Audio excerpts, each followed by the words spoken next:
Hello there, everyone. This is Maria. Um, I want to share with you something that was kind of like tickling me this past months, and is the matter of abundance and money and spirituality. I was thinking this morning, and I got it. My whole life, my childhood, while I grew up, it seemed to me like the more spiritual you were, the more money you had. The wealthiest people that I had in my life were the most spiritual ones. But then I came to the United States, and it seems like there's a different belief here. It seems almost like it's the opposite. Like the more spiritual you are, material ways, the less you have. For some reason, you seem like you have less abundance materially, and you can feel like you have a lot of abundance spiritually, and that is not all this material thing doesn't really exist and whatever. We can deny this world all we want, but the fact is that it's here, and if we're here, it's because we still need to learn stuff. And oops, sorry. So what I remember, I used to go to these retreats growing up, and this place was beautiful. And you will go there, and they will really treat you like you are a divinity, the child of God, of the divine. That's how you felt when you were there. Because the house was clean, perfect, beautiful, deserving of a child of God. So we can come around and say that we love ourselves, we like ourselves. If we really do, it's going to show outside, it's going to show everywhere. Because everything we do, we're going to do it with love. And that love is going to touch everything that we have around. It's going to touch our home, it's going to touch our work, it's going to touch everything. And this is something that I had forgotten. But even Jesus said it in Luke and Matthew. The one who has less, even that little will be taken away from him, and the one who has more will be given to that person. So what did he meant?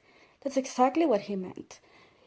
If you really have love, if you really live from your true nature of being the divine, of being the universe, of being the creator of beauty and light, that's going to show in your whole life. I remember after school, every day after school, I will go to this club. And once again, it was a beautiful home too. And they will treat you, when you will go there, they will really treat you like a god, treat very well. So how can they do that? How were they able to create all this beautiful, wealthy world outside, being in a third world country where there's no resources, there's no food stamp, there's nothing, but they were able to really manifest that in their reality, and just as beautiful as their surroundings were, that's how beautiful their insides were as well. Just being with them, it was so much love, and how come people in the most powerful country in the world, who has everything, who can say that they will never starve because there's food stamps and social security and why can't they do it? Why can't they create that? And other people in a little country that doesn't have resources is able to do all this wonderful and create all this wonderful wealth just by feeling like they are deserving and the children of God. And once again, people here can do that. That has been bothering me, to be honest with you, because I feel like it's the wrong message. Who's going to want to be spiritual if they're going to live with lack, if they're not going to live in a beautiful, comfortable place? Nobody's going to want to be there, you know. I'll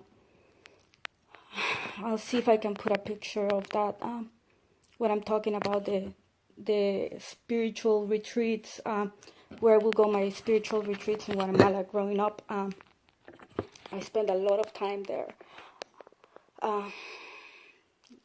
The bedrooms were beautiful. The whole place, you wanted to be there. When you were there, you really feel like you were the divine. You felt like you were living in a palace, worth of a child of God, that they really believe we all are. So, just that, a lot of us are in the spiritual path and reading the Course in Miracles, and we go around saying, oh yeah, there's no level of difficulty in miracles and this and that, but then in our lives, showing something completely different. So you can say everything you want with your mouth. You can say, oh, I like myself. Oh, I love myself. But what's really going to talk is going to be your matrix, like your hologram. So, because what's inside of you at the end of the day is always going to reflect outside, is your hologram, is what you're projecting. So, just to be humble and realize like that we have so much to still, such a long ways to go, and how if we really truly live in love and with love, that's going to reflect everywhere. We're gonna want to, single thing we do, we're gonna do it with all our love. We're gonna, like, I keep my house clean and beautiful because I love David, and I want him to have a beautiful place to live, to feel good, to feel comfortable, you know, not having to be tripping over clothes because it's all over the floor. I want to give him the best because I love him. So when we truly love, that love is going to show everywhere. So, by the way, he's waking up, he's coming, so I'll say goodbye. Just something to think about. Bye.